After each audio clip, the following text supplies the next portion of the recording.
wabarakatuh.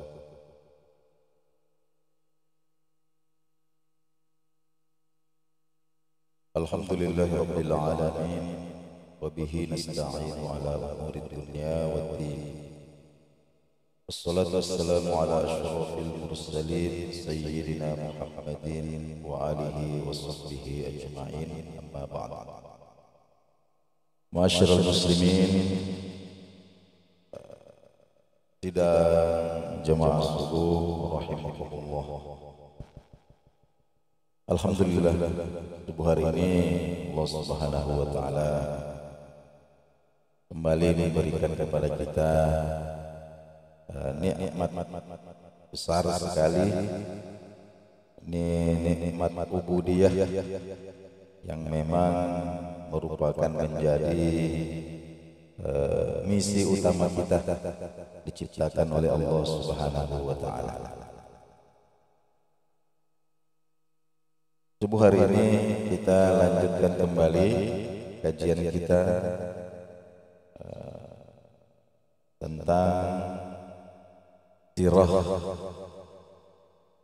sejarah baginda Nabi Muhammad sallallahu alaihi wasallam. Subuh ini kita sampai pada sebuah tema yang merupakan fondasi daripada bangunan agama kita ini. Jadi semua fakta-fakta agama kita, semua fakta-fakta tentang Islam, baik yang berkaitan dengan keyakinan atau akidah,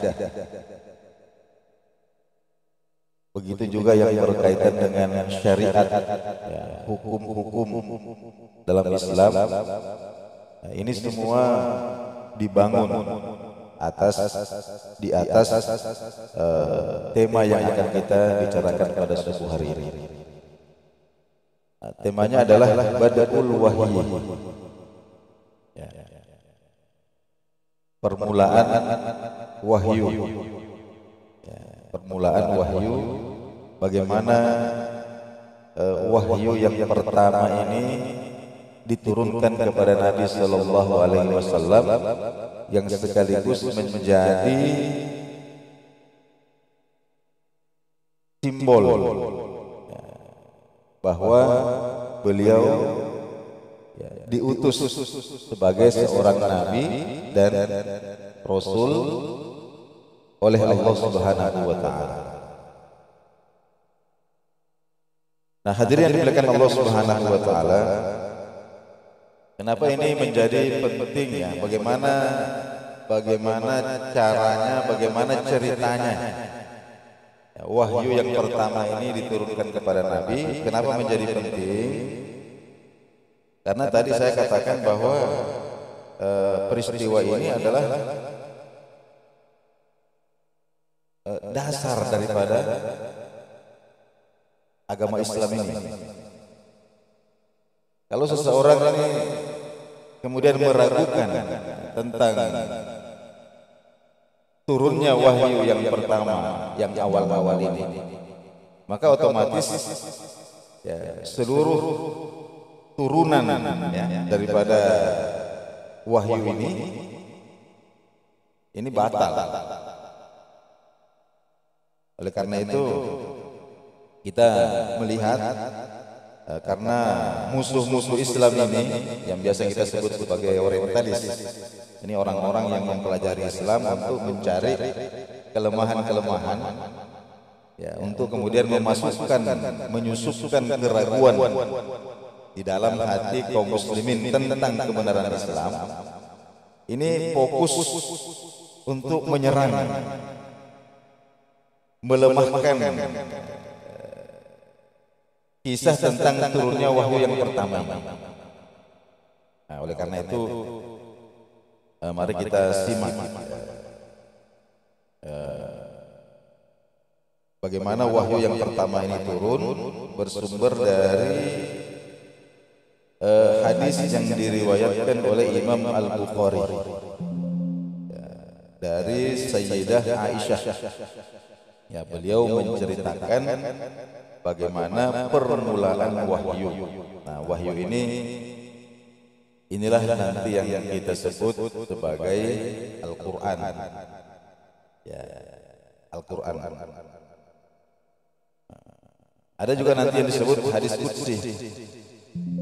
Ya, jadi Al-Quran ini firman Allah, hadis qudsi ini juga firman Allah. Tapi apa perbedaannya? Kalau Al-Quran itu lafaz dan maknanya dari Allah. Ya.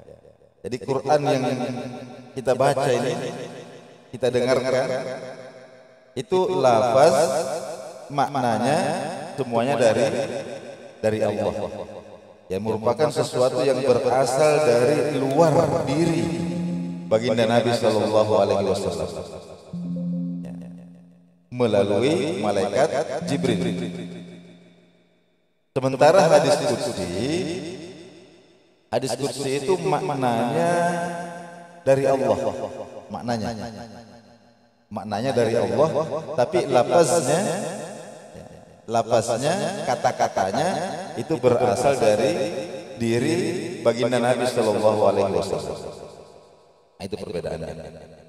Nah, sementara kalau hadis, ada juga hadis Nabi, jadi ada hadis qudsi, ada hadis nabawiyah. Kalau hadis Nabi itu lafaz dan maknanya berasal dari diri Nabi Sallallahu Alaihi Wasallam. Tapi hadis ini juga adalah merupakan bahagian yang tidak terpisahkan dari kenabian itu sendiri.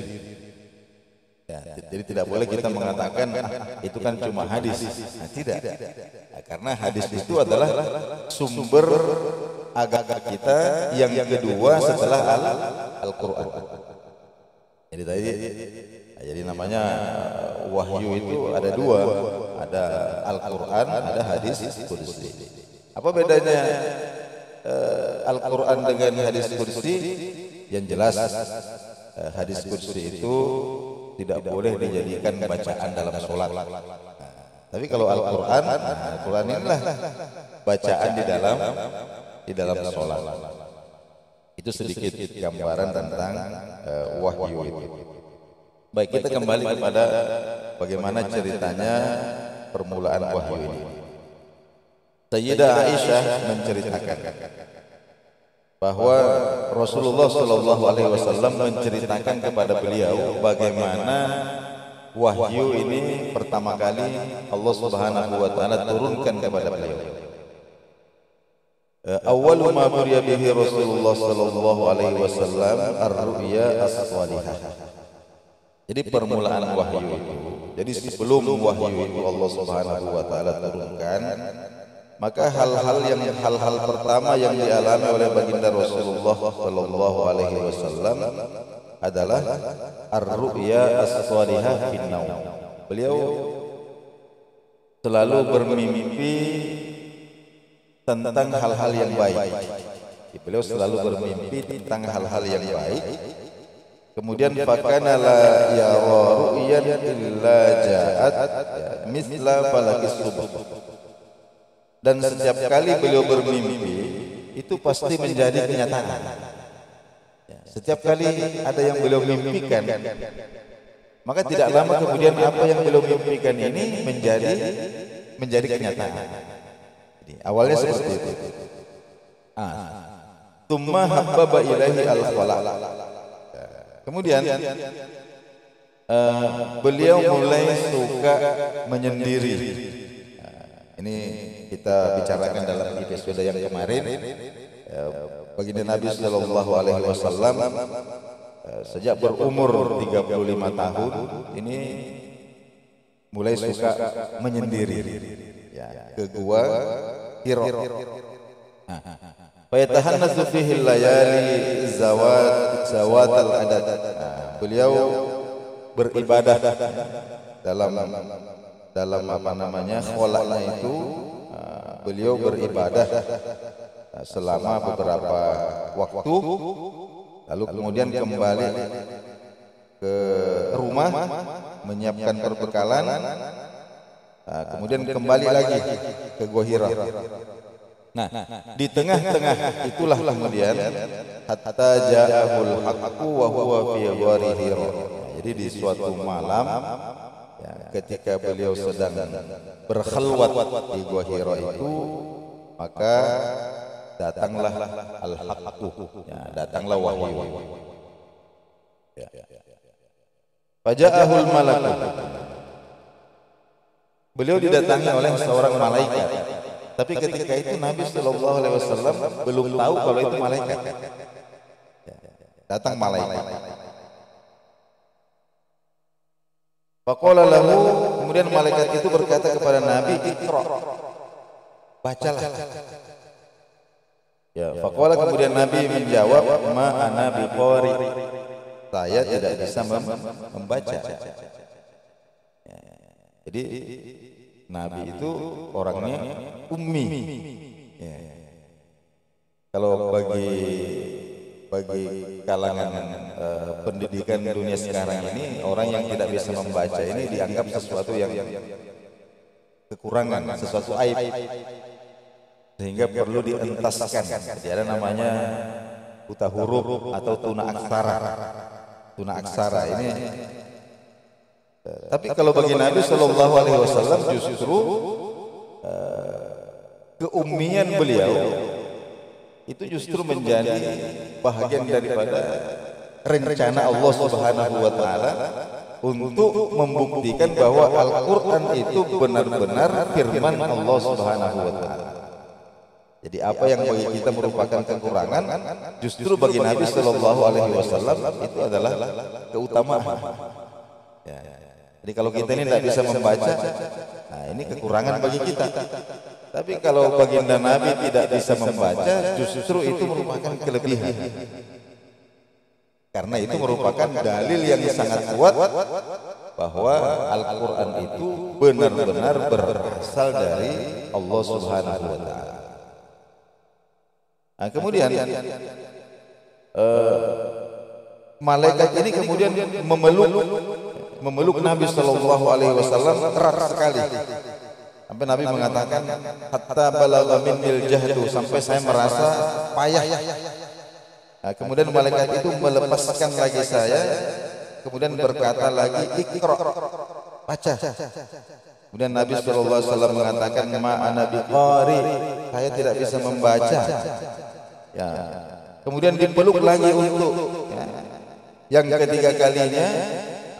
Kemudian dilepaskan lagi, kemudian malaikat ini berkata, "Iqra bismi rabbikal ladzi khalaq." Nah, turunlah kemudian wahyu yang pertama ini, yaitu 5 ayat pertama dari surah Al-Alaq. Jadi Iqra bismi rabbikal ladzi khalaq, khalaqal insana min 'alaq, Iqra wa rabbukal akramul ladzi 'allama bil qalam 'allamal insana ma lam ya'lam. Jadi 5 ayat ini merupakan wahyu yang pertama kali turun kepada baginda Nabi Sallallahu Alaihi Wasallam, sekaligus menjadi simbol dilantiknya beliau sebagai nabi, belum rasul. Nah, rasul nanti itu ketika wahyu yang kedua Allah Subhanahu Wa Taala turunkan.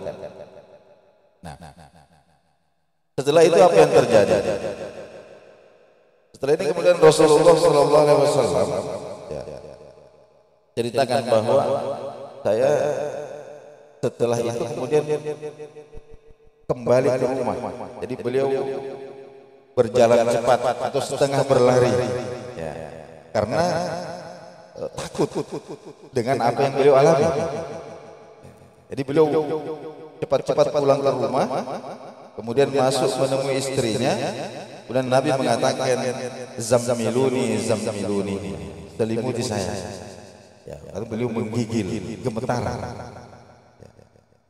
Nah, hatta zahaba anhu rabb, sampai beliau tenang. Kemudian beliau menceritakan apa yang beliau alami kepada istrinya, Khadijah. Nah, Nabi mengatakan, "Laqad khasyitu ala nafsi."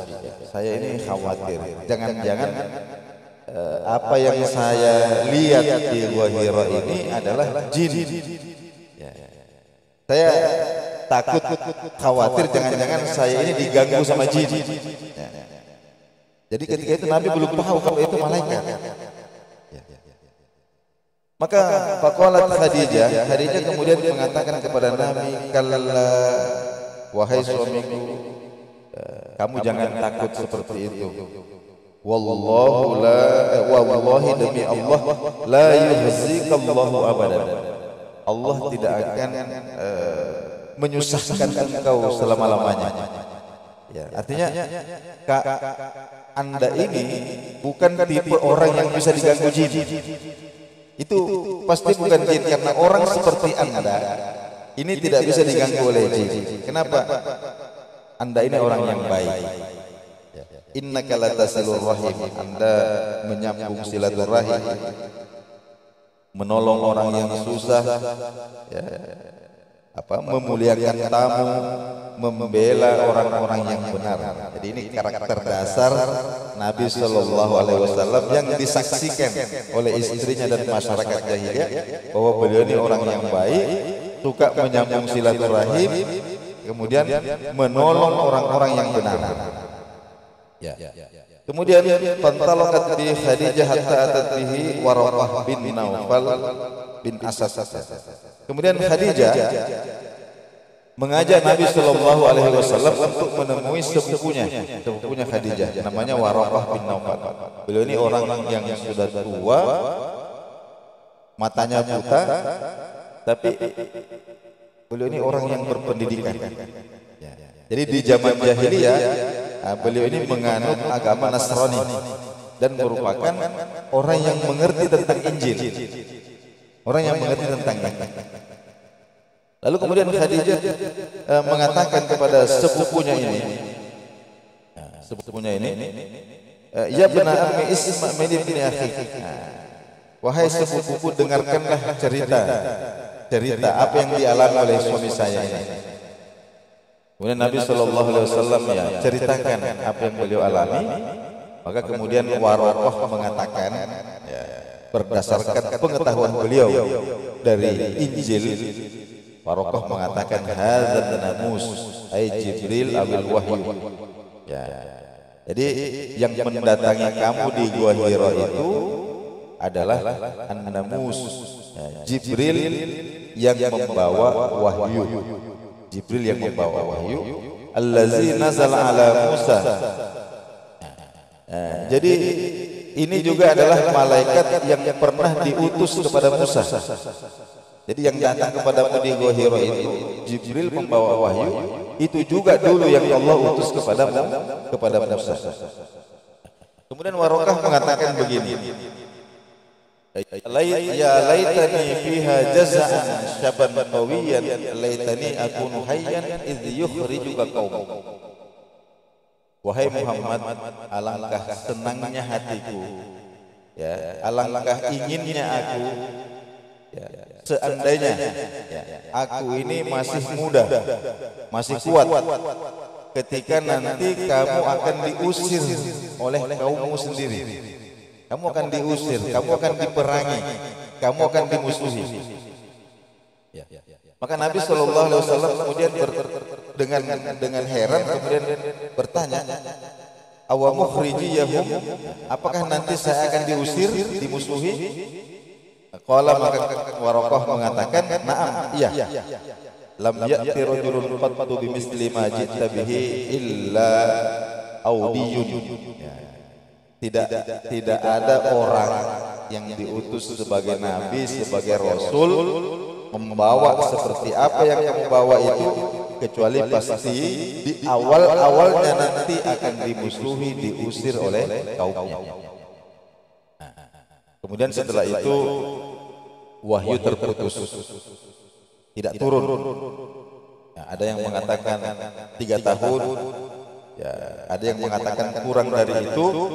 Namun pendapat yang paling kuat, sebagaimana hadis riwayat Imam Al-Baihaqi, bahwa annal muddah kanat 6 ashhur, wahyu terputus itu kurang lebih 6 bulan. Kemudian Imam Bukhari meriwayatkan lagi dari Jabir bin Abdullah, ya Rasulullah Shallallahu Alaihi Wasallam ya berbicara tentang terputusnya wahyu. Ya, faqala fi hadithihi, kemudian beliau bersabda, sampai suatu ketika saya sedang berjalan, Is-sami'tu sautan minas sama. Ya, tiba-tiba saya mendengarkan ada suara dari atas yang mengatakan, ya Muhammad, anta Rasulullah. Wahai Muhammad, engkau adalah Rasulullah. Farafa'tu basari. Kemudian saya mendongak ke atas. Fa idzal malakul ladzi ja'ani bi Hira. Tiba-tiba saya melihat malaikat yang dulu, malaikat yang dulu mendatangi saya di Gua Hira. Saya melihat ini duduk di kursi antara langit dan bumi. Katakanlah di udara. Duduk di kursi antara langit dan bumi.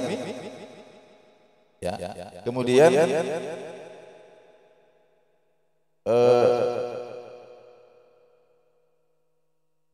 fa anzalallahu azza wa jalla ya ayyuhal muddatsir. Ketika itu kemudian Nabi mengatakan, saya takut. Ya, jadi saya pulang kembali ke rumah dalam keadaan gemetar.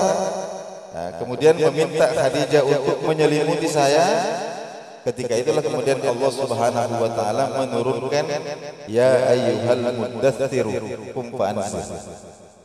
Wahai orang yang berselimut, berdirilah, bangkitlah, bangunlah, fa'anzir, dan berikanlah peringatan. Ini merupakan wahyu yang menjadi simbol dilantiknya Nabi Shallallahu Alaihi Wasallam menjadi Rasul. Jadi kalau Iqra bismi rabbik, itu Nabi dilantik menjadi Nabi, ya, bahwa beliau ini seorang Nabi, tapi untuk mengemban risalah diperintahkan untuk menyampaikan wahyu itu. Ini ayatnya adalah ya ayyuhal muddatsir qum fa'anzir. Hadirin yang dimuliakan Allah Subhanahu wa taala, ya secara singkat kita simpulkan ya beberapa ibrah pada kisah ini yang membuktikan bahwa Al-Quran ini bukan ilham, ya, bukan inspirasi pribadi Nabi, bukan juga intuisi Nabi Sallallahu Alaihi Wasallam yang berasal dari dalam dirinya, tapi sesuatu yang benar-benar tidak pernah diduga dan tidak pernah diinginkan oleh Nabi Sallallahu Alaihi Wasallam sendiri, berasal dari sesuatu, berasal dari luar dirinya, yang kemudian fakta yang menunjukkan bahwa Al-Quran ini bukan dari diri Nabi Sallallahu Alaihi Wasallam. Yang pertama, adat Nabi Sallallahu Alaihi Wasallam ketika wahyu turun, maka seketika itu juga beliau memerintahkan para sahabat untuk mencatat. Ketika wahyu turun, begitu turun, Nabi Sallallahu Alaihi Wasallam perintahkan para sahabat catat. Tapi hadis beliau sendiri, ucapan beliau sendiri, itu Nabi di awal-awal Islam larang untuk dicatat. Kalau ini jangan. Kadang beliau berbicara, kemudian ada sahabat yang mengambil pelepah kurma kemudian mau mencatat, Nabi larang, jangan. Supaya apa?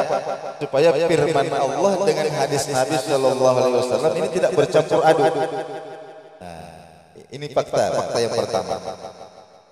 Jadi hadis itu nanti Nabi Shallallahu Alaihi Wasallam perintahkan untuk dicatat ketika Al-Quran ini sudah mutin, ya, sudah ratusan sahabat yang menghafal Al-Quran. Barulah ketika itu Nabi Shallallahu Alaihi Wasallam membolehkan para sahabat untuk mencatat hadis. Kemudian yang kedua, ya, ini juga fakta, bahwa Nabi Shallallahu Alaihi Wasallam terkadang ditanya orang tentang sesuatu. Ya Rasulullah, bagaimana, apa itu ruh, kapan kiamat? Ditanya oleh orang tentang sesuatu, tapi Nabi diam. Ya, Nabi diam. Fala yujibu 'alaiha. Bahkan kadang beliau tidak menjawab pertanyaan ini sampai berhari-hari, sampai berbulan-bulan. Sampai kemudian ketika wahyu turun, ada ayat yang turun, maka barulah Nabi Shallallahu Alaihi Wasallam memanggil orang yang bertanya itu, lalu kemudian memberikan jawabannya. Ya, ini juga fakta. Ya.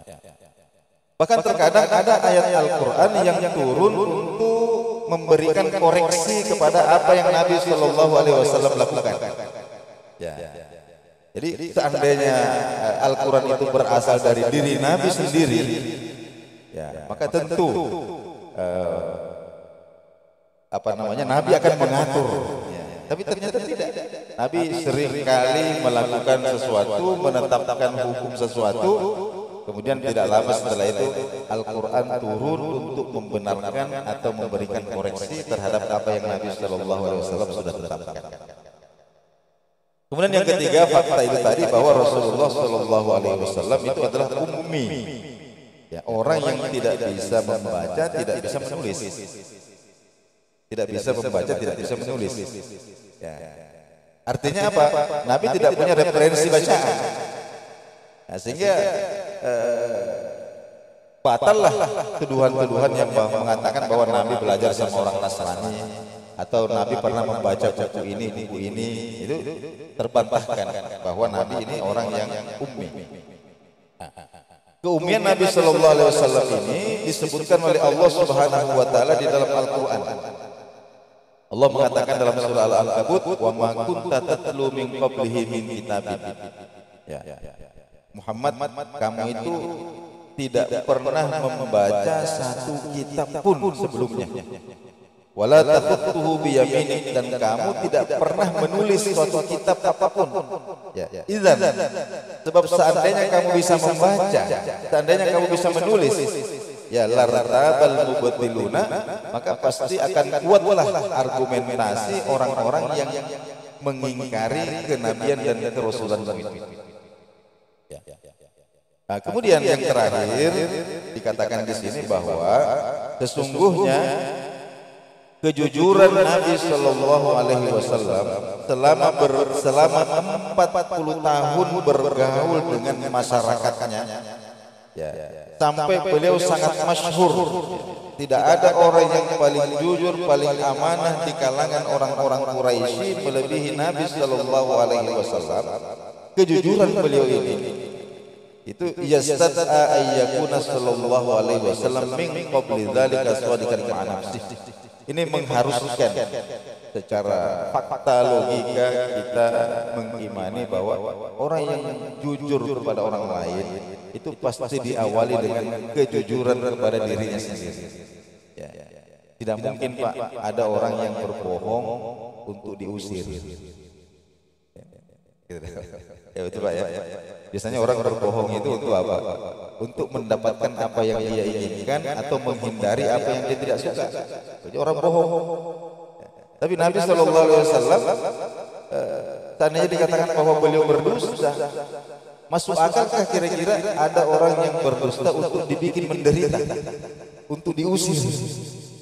Justru orang berdusta itu supaya senang, tidak diusir. Nah, jadi ini merupakan fakta bahwa apa yang diturunkan kepada Nabi ini harus kita yakini bahwa ini benar-benar wahyu berasal dari Allah Subhanahu wa Ta'ala, yang menjadi kemudian